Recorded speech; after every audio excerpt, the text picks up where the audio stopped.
So hello guys, welcome to my new blog. તો આજે આપણે જવાનું છે સુરત. તો ગાડી પાસે આવીને આપણે કરીએ છીએ ગાડીની થોડી સાફ સફાઈ, અને સાફ સફાઈ કરીને આપણે ગાડીને કરીએ છીએ સ્ટાર્ટ.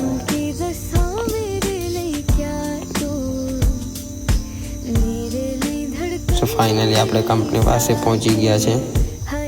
તો કંપની પાસે પહોંચતા જ સિક્યુરિટી સાહેબ કંપનીનો ગેટ ખોલે છે અને સીધી આપણે લગાવી દીધી ગાડી લોડિંગ પોઈન્ટ પાસે, અને લોડ થવાની પણ ચાલુ થઈ ગઈ છે આપણી ગાડી. સો ફાઇનલી આપણી ગાડી થઈ ગઈ છે લોડ, અને આપણે રસ્સી મારીને કરી દીધી છે ગાડીની કમ્પ્લીટ. સો ગાઈઝ, જતાં પડી જાય છે ગાડીમાં પંચર. તો સૌથી પહેલાં આપણે કરાવીએ છીએ ગાડીનું પંચર, અને જે મારા પંચર બનાવવા હેલ્પ કરનારા છે રોહિતભાઈ છે, સારા વ્યક્તિ છે જે મારી હેલ્પ કરી છે. તો એમની જોડે ચા પીવા ગયા છે. બ્લોગ પસંદ આવ્યો તો લાઈક કરો, ફોલો કરો.